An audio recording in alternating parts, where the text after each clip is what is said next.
Hey folks, and welcome back to Glenn and Adrian's Rock Talk. That's Adrian. And that's Glenn. And today we're going to break ground on another Japanese band that does rock and pop. We don't know a whole lot about them. There's not a whole lot of information in the English-speaking world about them.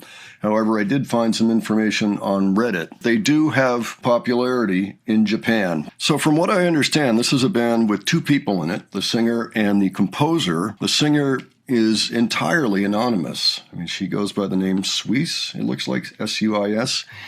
And you'll see her human form on stage, but I don't think you'll see her face.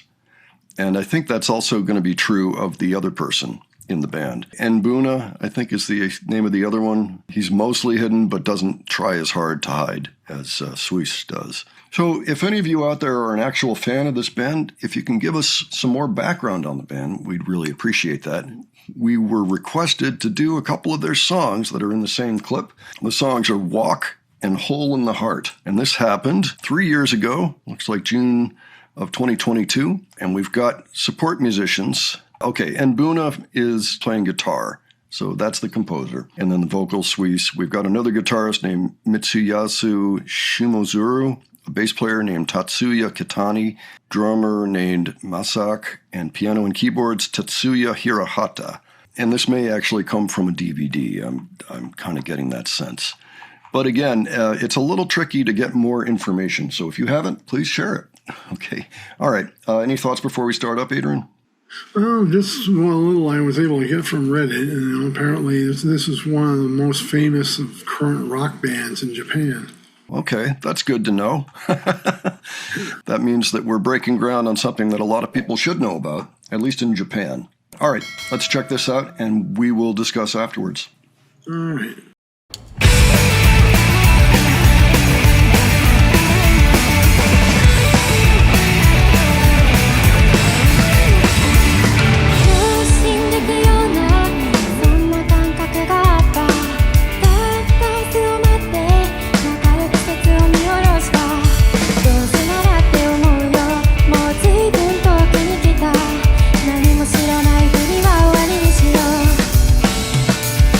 Come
pretty cool music. I thought it was, pretty cool. It did sound kind of popish to me. Kind of reminded me of like the 90s pop punk. Yeah, the keyboardist sounded a little like Bruce Hornsby to me. So talk about older references. But yeah, I mean, he kind of did. He had that bright sound on the boards. I liked the rhythmic stuff that was going on within the band. I mean, they're not straight ahead at all, which I kind of like. Yeah. Oh, just, one of those songs that makes us happy, makes you feel good. Well, just yeah. for the sound of it. Sure. I don't know what the lyrics mean, but I noticed that the first song, Walk, of course, had a music video, it looks like, and that's what they were playing in the back, and it's just a guy walking, including with his sneakers in the ocean. I don't recommend that, folks. That's perfectly good. Sneakers going into salt water is never a good thing, but I'm kidding. But, overall, I did like the sound of the group. They sounded very together. And I know that a lot of them are support musicians, so I don't know if they are the regular support musicians for this group. Perhaps they are. Maybe somebody can tell us about that. They seemed very tight, and I liked the rhythmic playfulness that was going on between the various instruments. Like nothing was really straight ahead. There was personality in everything that I heard. And I liked the singer. So her face is darkened in this situation, but they're playing a live gig. So I was just wondering, if somebody pulls out their camera with a flash, I mean, aren't we going to see her face? And then I remember, well, this is Japan. They don't like that. They don't like when you pull out your phone at a concert. It's a very big deal if you do that. It's frowned upon. It's not like here. Maybe they figured they were safe. I was wondering, perhaps she wears a mask or something that we just didn't see, or something to safeguard. And I wonder why she's doing that, if it's for the effect, if it's for privacy, if it's to make sure her family members don't find out she's doing it. I don't know. I mean, does anybody have any insight into that, into the reasons why she's got this mystique going on? Is it calculated or is it practical, I guess is my main question there. The piano was light. There was something light about the way that it was played. It felt good. It didn't feel heavy. As we all know, anybody that's ever listened to Rachmaninoff knows you can get pretty heavy with the piano. But this was much more of a certain mood that was more elevating, I guess I would say. So yeah, pretty interesting band. I did enjoy the music. I would like to learn more about them. It's a little tricky. I can tell you that this clip is 3 years old, so they have been around for a little bit, and they do have a significant following. But if anybody can give us a little bit of extra information on them, perhaps even some resources that we could look at, that we'd as English speakers, especially, that would be very useful. Give your own thoughts on these songs if they're new to you and if the band is new to you. And if you have other suggestions for us, please leave those below. And if you enjoyed this video, please give it a like. And if you enjoyed the presentation, please subscribe. All right, thanks so much for joining us today. We'll catch you on the next one. All right, take care, folks. See you all later.